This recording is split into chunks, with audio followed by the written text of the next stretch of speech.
This episode is brought to you by Progressive Insurance. Fiscally responsible, financial geniuses, monetary magicians. These are things people say about drivers who switch their car insurance to Progressive and save hundreds.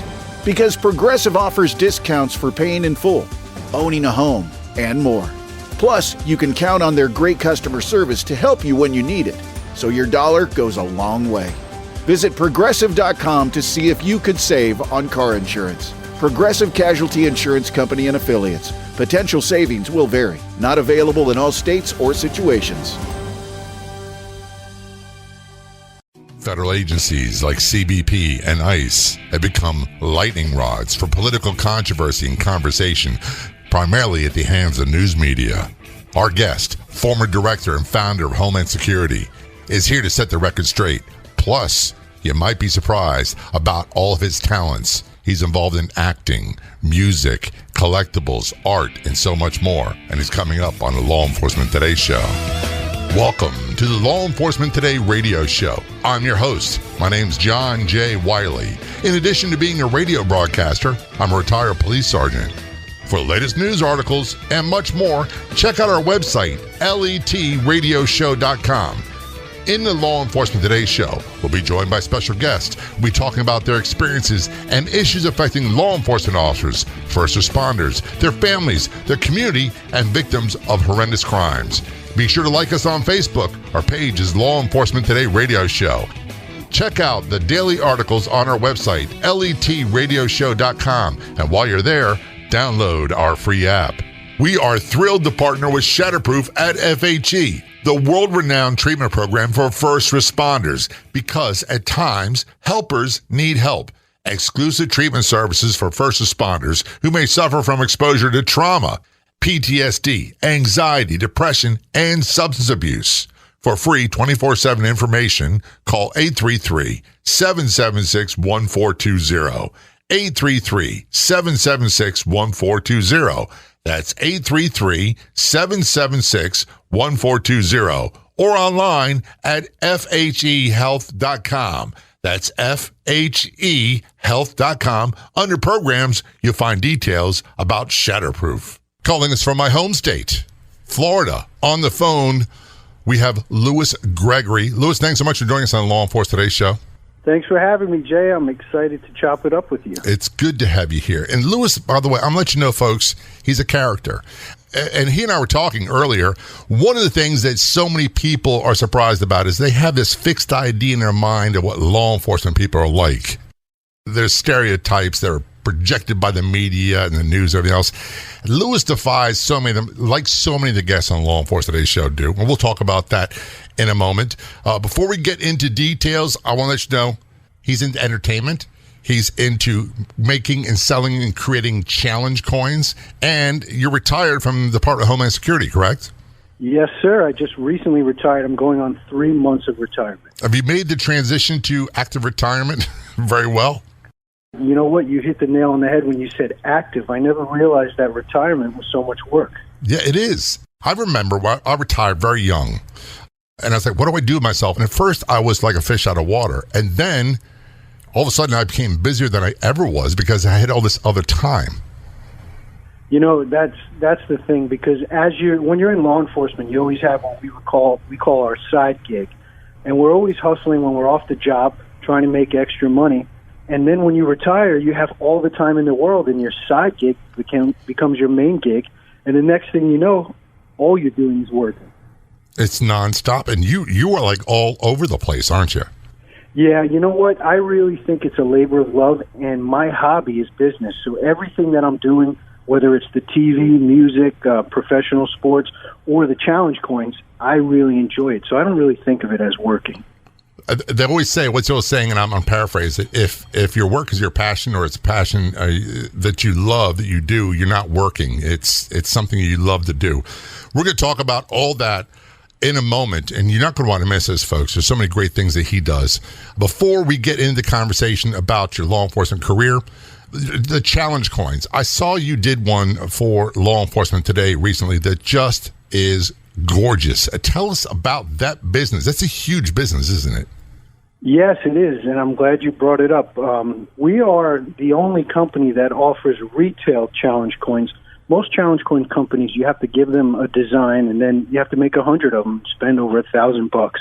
And that's what led me to create this platform where people can go and shop hundreds of different styles and buy just one coin, or they can buy 10 different coins.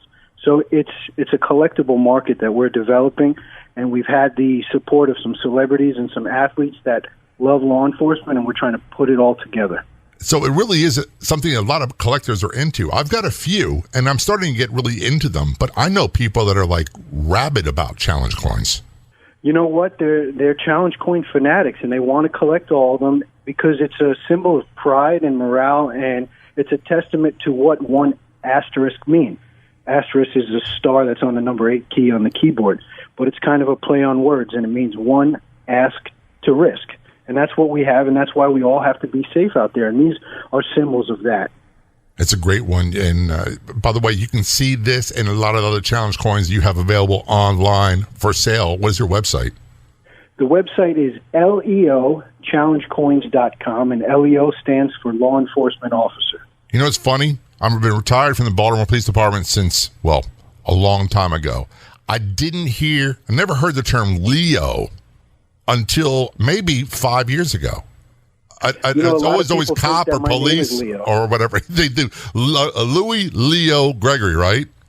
Yeah, you'd be surprised. So many people see the website and then they hear my name, and then next thing I know, they're calling me Leo instead of Louis. And I'm fine with that as long as they're buying coins. As long as they're paying, they can call you whatever they want. The website again is leochallengecoin.com.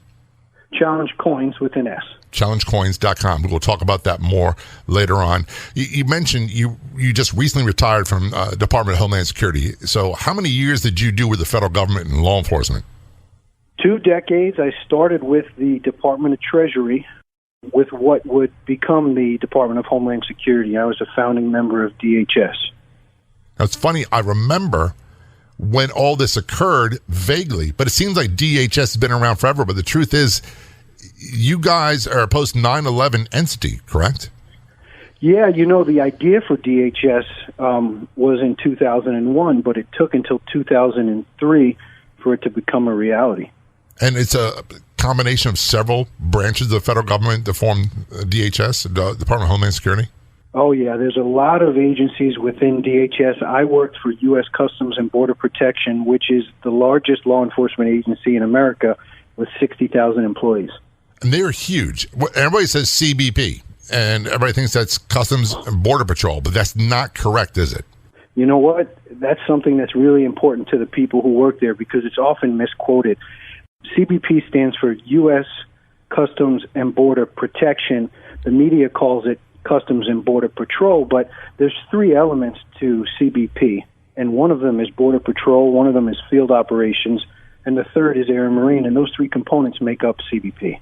And they do a lot more than just work the border. This is one of the things, being a city police, I didn't realize agencies like ATF did so much more than just alcohol and tobacco. I didn't realize that DEA did all that they did. I had no idea that Secret Service handled all the things that they do, and I had absolutely zero clue about all the work that Customs does. And it's not just about our ports. They do so much more than that, isn't it?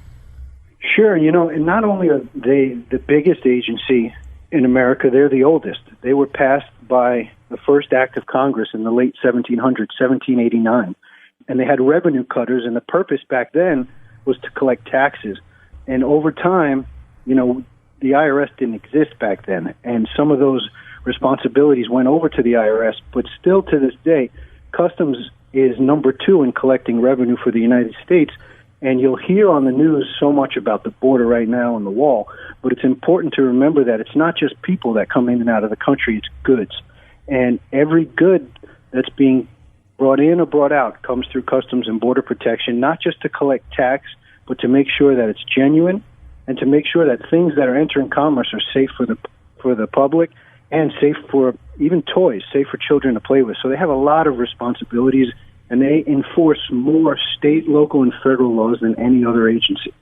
I had a guest on quite a while ago named Jason Piccolo, and he talked about the border and CBP. And one of the things he brought up was that the news loves to tell you that there's no real crisis, there's no real problems there. And he said they've had problems for decades, and that it's all controlled by the cartels. Nothing gets across the southern border unless the cartels, who are very violent, get some sort of cut of the deal.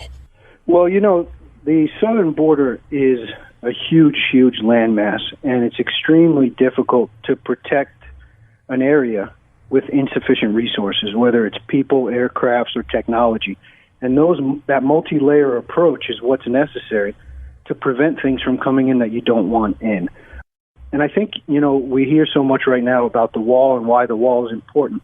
And to that regard, it's very important. But the wall doesn't prevent people, illegal immigrants, from being in the United States, because the vast majority of them came in on an airplane and overstayed their visa, and that's the reality of that. We're going to take a short break. We're talking with Louis Gregory. Louis is retired Department of Homeland Security muckety muck. He was way up in the chain. This guy is into so many great things you want to hear about. This is Law Enforcement Today's show. Don't go anywhere. We'll be right back. What makes Shatterproof a very unique program is it's one of the only programs in the country that first responders can go to that is 100% all first responders. Everybody's in pretty bad shape when they get here. And then 30 days later, when you can see the transformation and the difference in people when they've had 30 days of counseling, working with therapists, working with a psychiatrist, getting the neuro treatment. The transformation that happens with the clients is really humbling to be able to work around and see, because people are getting better here. And it just shows that there's a need for the first responder community to deal with behavioral health issues and take them seriously and offer treatment to people that may need help out there. For free 24/7 information, call 833-776-1420 or online at fhealth.com. Are you wondering where you can find more great podcasts? Head to letradioshow.com, click Be Heard, and discover other fantastic podcasts like this one. Also available on our free app, all at letradioshow.com. So many people ask me, how did I transition from police work to a career in radio? Plus, host of the syndicated Law Enforcement Today radio talk show and podcast. The answer is simple. I attended the Connecticut Schools of Broadcasting, where I learned by doing. At the Connecticut Schools of Broadcasting, students learn in months, not years. For veterans, some or all your tuition could be covered by your VA benefits. Connecticut Schools of Broadcasting, training in audio, video production, television, sports, podcasting, radio, and web development. Get more information. Call 800-887-2346 or online at gocsb.com. For special offers and consideration, tell them you heard about them from Law Enforcement Today. Back to our conversation with Louis Gregory. Louis is retired Department of Homeland Security. I'm not sure what rank. You guys have different ranking structure. What was your official position before you retired, Louis? I retired as a director. That's way up there. It was kind of close to the top. There's a couple above me. Yeah. But going back to when I started as a GS5 trainee, I never imagined that I would retire as a director. But it was really a testament to the men and women that I worked with. And having advocates and having trustworthy people around you that support you, that's the biggest thing in law enforcement, when you have somebody that has your back. I'll be honest with you. I had one of my daughters tell me the other day that she applied to take the test for a local police department where she lives in New York State. And internally, I was freaking out. She was like, I didn't want you to have a heart attack. And I was like, oh, my God. But I told her, I said, in all honesty, I said, if you decide to take the job, because I know you'll pass the test, you're going to get trained. You get excellent training. You'll be around a lot of the people with excellent training, and there's a really good chance you won't go through all the horrible things I went through. But you'll be around really good people who will have the same equipment and training as you, so you will never be alone. And I believe that at the bottom of my heart. It's still frightening as a parent. Well, sure. Any time that you have somebody you care about that's putting... The reality of policing is that you're putting yourself at risk to save somebody else.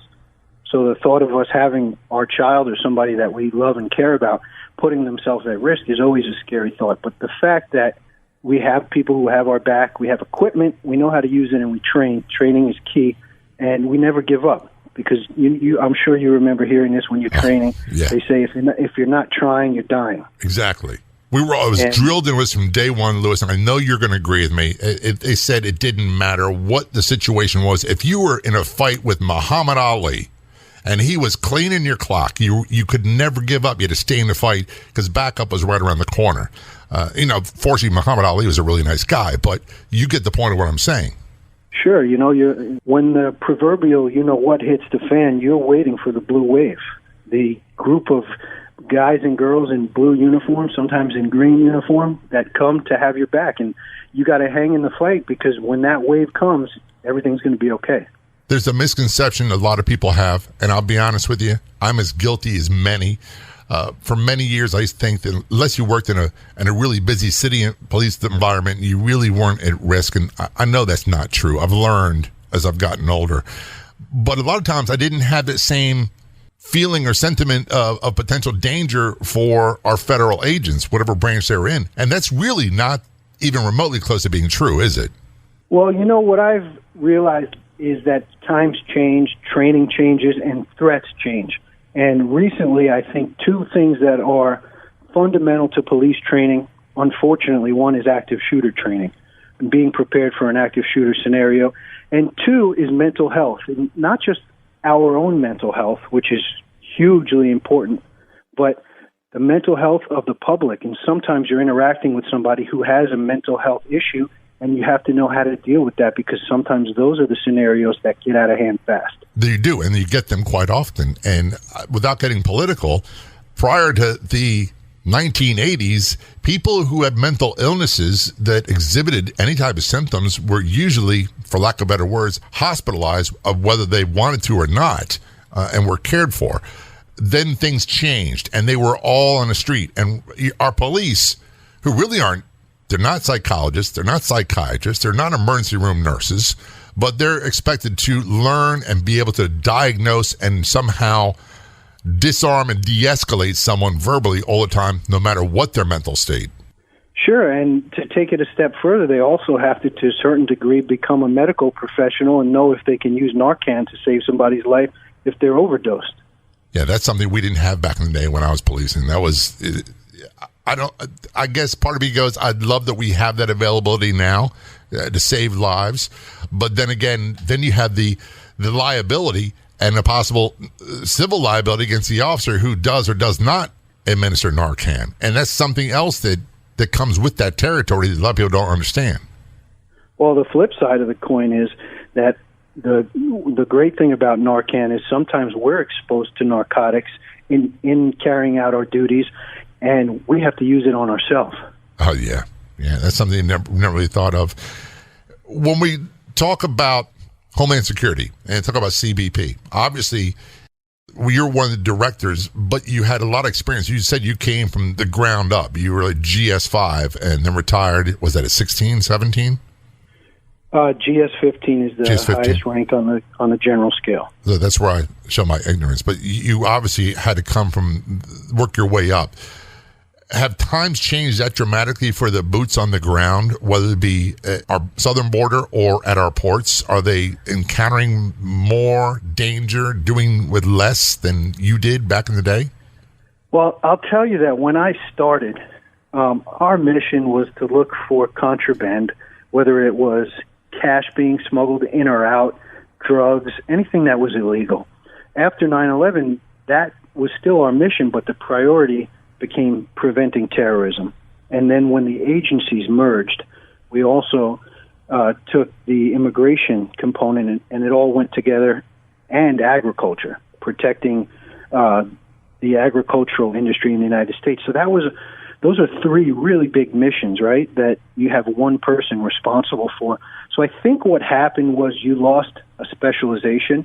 So in a police department or in the military, you have an individual who specializes in one thing and they get really good at it. But when we took all of these missions and we lumped them together, and people had to become a jack of all trades. So as time went by, you did lose your specializations. One of our biggest tools when I started, believe it or not, and it was taught this way, was a gut feeling. Yeah. When you're talking to somebody at the border, you just get that feeling. All right, this guy's he's got something. I don't know what it is. I'm going to follow this process. And the process for us was bag, body, internal. So I would determine, is it in their bag? Is it on their body, or is it inside of their body? But that was a gut feeling that led to that. And now we have lost a lot of that specialization that gives you that gut feeling, but we've also gained a lot of technological advances that help us to bridge that gap. I understand totally when you talk about that gut feeling. There's instinctual stuff that you learn in policing. And I'm using that term to cover all of our agencies. And people in the media, social activists, and especially in social media, love to make this term gut feeling or instinct or hunch make it sound as if it's somehow dishonest, based on racial profiling or anything else, and that's really not a good explanation. And I'm not really good at explaining the difference, but I suspect you might be. Sure. Well, one of the tools that we use is called the DDER, which stands for Detecting Deception and Eliciting a Response. And we go through a line of questionings when we're interviewing somebody to determine if they're telling us the truth. So we take that information and we add that to what we're seeing, our visual observations of the person. And you can actually look at somebody, their carotid artery in their neck, and you can see if it starts bumping, they're very nervous. They're most likely lying to you about something. And the other thing is that we have information, right? We have access to systems that tell us things, and most people don't know that we have the answers to a lot of the questions that we're asking. One of the things we used to do is put the hand on their chest and see how their breathing was and their heartbeat. It was, right. Why are you nervous, bro? That was a big indicator that something really...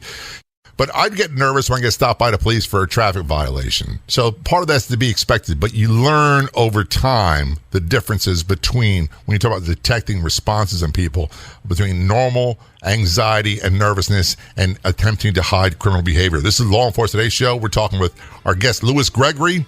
He's got a lot of fascinating things to talk about, in addition to law enforcement career, entertainment, sports, celebrities, and challenge coins. All that and more coming up on Law Enforcement Today show. We'll be right back.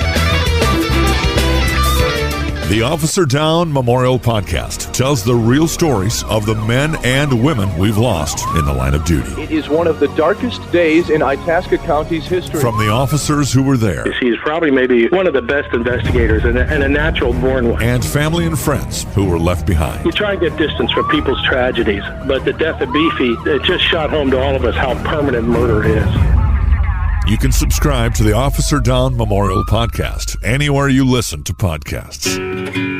Flintstone Media has been the digital messaging bedrock of several brands and businesses, serving as a highly resourceful podcast production house and consultancy firm for over 6 years.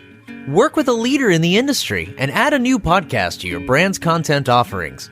From show development and setup through recording and distribution, Jemmy will lend her experience launching dozens of podcasts and producing over 1,000 episodes, making creating your show a simple and easy turnkey process for you. Visit flintstonemedia.com for podcast samples. That's flintstonemedia.com.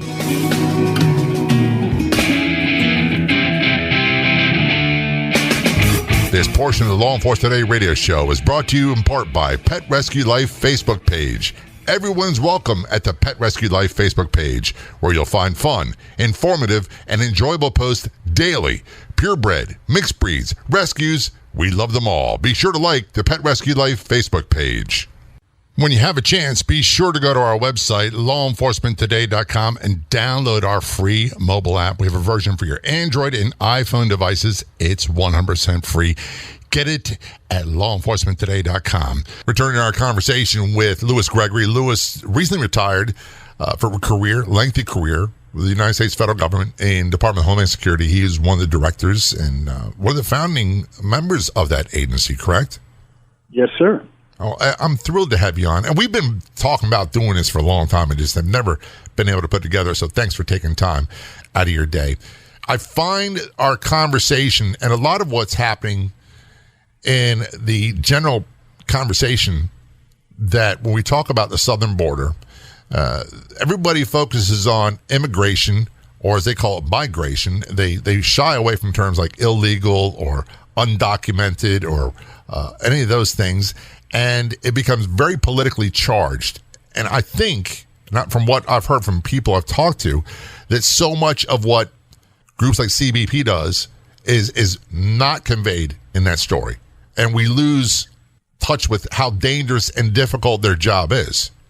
Well, I think the media or society in general tends to focus on the negatives. They don't talk too much about the babies that are being delivered by these officers and these agents. They don't talk about these agents protecting agriculture. For instance, in California, they have a hugely important agriculture component to the United States, to our economy, and to our food table. So we have to make sure that pests, whether it's an animal or a disease, don't get into the United States, because God forbid something got in and killed all the orange trees. Right. What would we do? So that's really important, and not to forget also the component of bioterrorism and people who want that to happen, preventing those people from being successful. The thing is that when you're protecting so many things, whether it's children and toys or food or getting criminals out of the United States that don't belong here, the chances are that what's going to make it onto the TV are the negatives. And it's unfortunate, but that's just the way that the news works. And it's that way with policing in any city, too. They don't focus on the positive. Positive news doesn't sell. And by the way, the old saying was, if it bleeds, it leads. And the more dramatic the headline, the more people get attention and the more they sell. And most people don't even bother to read the story. Sure. And, you know, the feel-good stories, for instance, we have a leader with Customs and Border Protection. His name is John Wagner, and he developed something called Global Entry that allowed people to apply and be pre-vetted for a trusted traveler program. So when they returned to the United States, they fast-tracked in and didn't have a long wait. And that allowed, not only did it allow the U.S. citizens to get in quickly, but it allowed the officers now to focus their attention on threats. Because 99% of the people coming in and out are law-abiding citizens. So to me, that was groundbreaking for border security and something that's emulated throughout the world now. But I don't think you've ever heard of it on the news, right? No, I've never heard of it. And I do know this. You guys, when I say you guys, I mean all the men and women that work at all the facets of federal government on our borders. They have to be right all the time. They can't make mistakes. If a mistake comes in, and you said a good thing, 99.9% of these people are great people. But you get that 0.1%, and they get through, they can create a lot of harm, a lot of damage, and a lot of death. For sure. And, you know, you have to also find a balance in the lawful travel and trade that's coming in and out. And how do you find that balance to detect and remove those threats without impeding these travelers and the goods, because that has an impact on the economy. And in policing in the community, what you do doesn't impact the national or the world economy. No. Right? So if something happens, let's say, for instance, you're in Florida, so you know what it's like to undergo a hurricane. Now, what happens when that airport has Miami International Airport, believe it or not, has almost 2,000 Customs and Border Protection officers just at that airport. If those officers are impacted by the hurricane and they can't get to that airport when it opens back up, well, guess what? The airplanes, the seaport, the ships, the economy screeches to a halt. So that's really something that impacts all of us. And it's a lot of our trade, a lot, which is also in the news a lot lately, about global trade, the global economy, and how dependent we are on getting our goods out and getting goods in. And it's something a guy like me just doesn't really comprehend or think about. Well, if you go into your house, chances are almost every part of, from the doorknob you turn to get into the tile you step on when you walk inside, probably went through Customs and Border Protection to get here. And that doorknob, they made sure that it was made of the products that the company reported it to be, so that when you put it on your house, it didn't fall apart. And that tile that came in, they made sure that when that tile came from Italy, and those tiles are packed with wood, that it didn't have wood-boring insects. That, because I don't know if you've ever heard of this, but it's happened that people get cabinets or something wooden installed in their house, and that wood came from another country, and next thing you know, they have wood-boring beetles eating their house. I have heard of that, and we have enough of that kind of stuff here.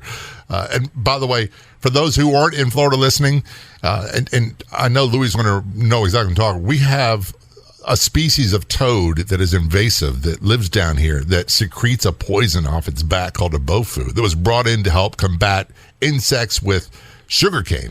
And these things have no natural predators. They are absolutely everywhere. If your dog, your cat licks it, there's a very good chance if you don't get it treated right away, it's going to die. So I can see that we don't want a lot of these things, these other animals that are invasive coming into our country. For sure, and those toads have killed. I mean, I've had my own dogs killed because of them. They're terrible. And if we're not vigilant and we lose focus, or we over-focus on one threat and then another threat gets by, then everybody pays the price.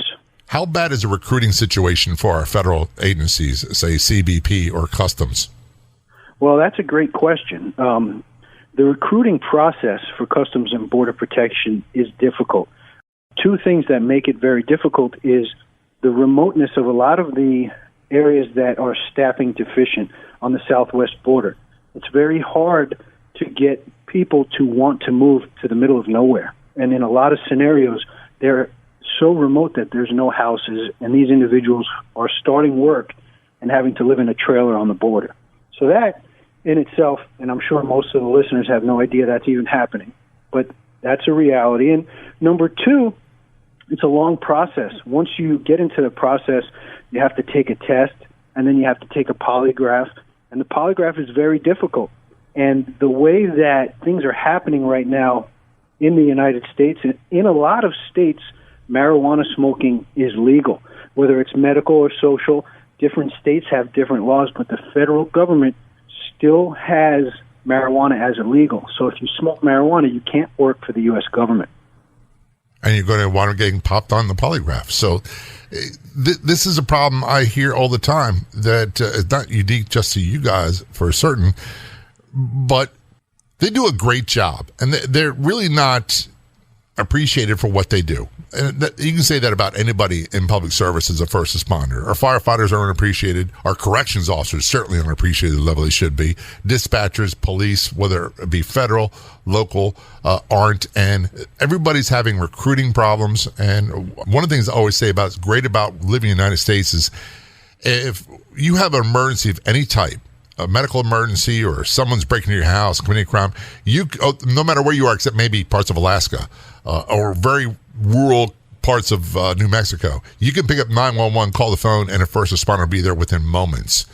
Not everybody in the world has that luxury. So it's very important that we staff with the best people possible at all branches of our federal and state and local first responders. This is the Law Enforcement Today show. We're going to take a short break. We'll be right back. Miss an episode of Law Enforcement Today? You don't have to anymore, because now you can listen to it on Podopolo, the free new app that makes listening anytime, anywhere so easy. Catch up on shows you've missed and chat with John J. Wiley right there too. Download for free on the Apple or Google Play stores. That's Podopolo. And John J. Wiley wants to hear from you inside Podopolo.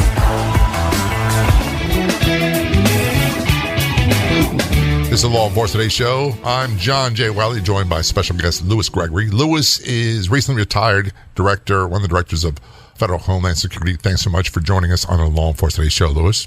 Oh, thank you for having me. It's been a great time. You do so many different things. Now, I want people listening to understand there is a stereotype that people have about law enforcement officers. And, I have some of those myself, but almost without exception, when I talk to people, there are so many talents. They have so many creative fields that they do. Music, art, languages, highly educated. And you're one of these guys that breaks a lot of these preconceived stereotypes that, unfortunately, are perpetrated by Hollywood. You're into creating challenge coins. We'll talk about your website again in a moment. You sell those. You also are involved in entertainment industry. Tell us about that. Sure. Well, first of all, thank you. You make me out to be something very fascinating. But My wife, she is my rock, and she's what makes it possible for me to do all of these things. And she's the person that always reminds me to be humble and to give back. So many years ago, before the tragedies of 9/11, I was producing music. I was working with artists like Jennifer Lopez, Mary J. Blige, Eric B. and Rakim, some of the biggest names in hip-hop and pop music. But what happened on 9/11 really made me want to push myself to making a difference. And that's really what I did. And I let go of my businesses and what I was doing in the entertainment business, and I signed up to fight terrorism. Everything changed for you that day, didn't it? Well, I think that I always wanted to get into law enforcement because my big brother was in law enforcement, and I thought it was great. But I thought when I did it, it would be an adventure. And after however many months or years I did it, I would go back to the entertainment business. But it was just too important for me, and I couldn't do that. And I was in law enforcement for about 10 years until I said, okay, now I think I'm going to slowly dip my toe back into entertainment. And I started getting into music again. And then I started getting into professional sports. And Bill Goldberg, the WWE champion, reached out to me. And I became a member of Team Goldberg. And things just started taking off from there.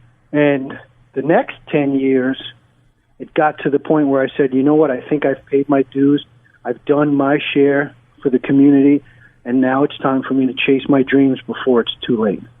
That's a great idea. And it's people say to me all the time, they'll say, well, I do a music radio show at a radio station in Florida Keys, and I've been doing full-time radio broadcasting for about 10 years now, 15 years actually. And it's something I picked up after retiring from law enforcement. And they are amazed that someone who was a street cop, all of a sudden, in their mind, is music-driven, is into entertaining, and is into broadcasting. And I was always into that. I just never had the microphone. And I've also since met many other retired police or former police and military veterans who are great performers, and they're great broadcasters, would be television or radio. I think once you have the creative juices flowing, regardless of what profession, whatever path you follow, they're always going to be there. But I think when you put on that uniform and when you take that oath, I think that you get a certain confidence that you've done good, that you have this ability to do good for people, because that's really what it's about when you're behind the badge. It's doing good for people. It is. And I think that when you retire from that profession, the ability to do good now, it can culminate by merging with your creativity. And I think you are better at what you're doing now than had you tried to do it without the experiences that you had in that uniform. I think you're probably correct. And I was just thinking about this the other day, that when I was a rookie policeman, right out of the academy, you graduate the academy, you think you know everything, you realize very quickly you know nothing at all, other than book smarts and regulations, and the people skills take a while to develop. But there's always the nagging doubt, can I do this? Will I be able to stand up when things get really, really bad, or when you say that blank hits a fan? And when the blank hits a fan and you make it through, and you make it through all these instances, you might get banged up, you might get dinged up, or you certainly will, in my case, physically and mentally to some degree. But there is an inner confidence that you generate that, look, as long as people aren't shooting at me, this isn't stressful, and I can figure it out as I go along. Yeah, like we said earlier, you never give up. And life deals you a hand, and folding is never an option. You got to play that hand the best way that you can. And eventually, as you get further along, you're going to get more face cards dealt to you, and you're going to get more opportunities. Look, I had the opportunity to co-star on ABC's #1 comedy for 2 seasons in a row, and I was just cast for next season on the Goldbergs on ABC. I've become great friends with Adam F. Goldberg, and he's actually partnering with me now on these challenge coins. So everything has come full circle. What's the character's name you play on the television show? Uncle Louie. Oh, well, that Louis and Louie. And by the way, Uncle Louie is a name you use quite often for your other creative fields, isn't it? You know, when I was in law enforcement, I never let my outside employment as Uncle Louie and my position as Louis Gregory, I never let them cross paths. And when I retired, it was like a weight lifted off of my shoulder because I no longer had to hide anything. You know, I could tell people this is what I did. I made it a point never to discuss my job with the government with anybody up until a few months ago unless I really, really knew them. But now that I'm retired, I can talk about everything. And the crazy thing is for me to tell them, hey, I was promoted 9 times through every rank and uniform. I retired as a director with the largest law enforcement agency in America, and I work with the UFC and the WWE, and I'm on a TV show on ABC. Well, their first reaction is, something's wrong with this. Something's wrong with this cat. Give him some Prozac because he's not in command of his senses. That's amazing. And by the way, I did a Google search for Louis Gregory, and I kept seeing Uncle Louie, and I was like, this Uncle Louie is about this musician, that musician, and this. And then there's like 2 references to you in Google under Louis Gregory and Homeland Security, and the rest is all Uncle Louie. I had no idea they were one and the same person. Well, did you just find that out just a second? I just did, to be honest with you. And that amazes me because it goes back to the old thing, and I tell my wife this all the time. We started watching a series on television, City on the Hill on Showtime. And they always have to have a stereotypical cop or firefighter. He's a drunk. He doesn't get along with his ex-wife. He owes alimony and child support, and he pops pills, and he hates everybody. And they always push that stereotype. But I've never seen a character like you in any television show. This is a law enforcement officer, a professional, and these are all the creative things that he or she does. And I think that right there will blow a lot of people's minds. Well, you know what? I really appreciate that, and I've had the blessing to work with some amazing people, to become friends with some amazing people. I'm working right now with Michael Strahan, who also has a passion for supporting veterans and military, and we're working with an organization called Merging Veterans and Players with the NFL. And I think that it's important for guys like you and me to help bridge that gap and get people to know what cops are really like, and that we're just regular guys and girls just like them. And we chose this profession because we wanted to do something good, and a lot of us sacrificed other dreams to do it. Yeah, absolutely. It's a real calling. It was a calling for me, and I know it's a calling and a vocation for lots of people. Your primary business, though, one of the fascinates me is the challenge coins. And what is your website address again? The website is leochallengecoins.com. That's leochallengecoins with an S.com. And, you know, I think that the reason that this company is so successful, we call them challenge coins, but they're not just round coins. I design every one of the coins myself, and they're really outside of the box. I really love our coins that are shaped like the bulletproof vest because that's such a symbolic piece of equipment for us. But they're a lot of fun just to get on the website and look at them. There's over 200 different ones. And people can buy 1, 2. They don't have to order 1,000 of them. Yeah, they can buy just one challenge coin. And before we run out of time, give us the website address for your challenge coins business one more time. Sure. The website is leochallengecoins.com, and a portion of proceeds from every sale goes to an organization called LEO Only, and the money goes to take the children of fallen police personnel on Christmas shopping sprees. Louis Gregory, thank you so much for your service, and thanks so much for being a guest on the Law Enforcement Today show. Very much appreciated. Thank you, sir. I'd like to thank our guests so much for coming on the Law Enforcement Today radio show. The Law Enforcement Today radio show is a nationally syndicated radio show broadcast on numerous stations once a week and growing. If you enjoyed the podcast version of the show, please do me a big favor. Tell a friend. I'll be back in just a couple days with a brand new episode of the Law Enforcement Today radio show and podcast. Until then, this is John J. Wiley. See ya.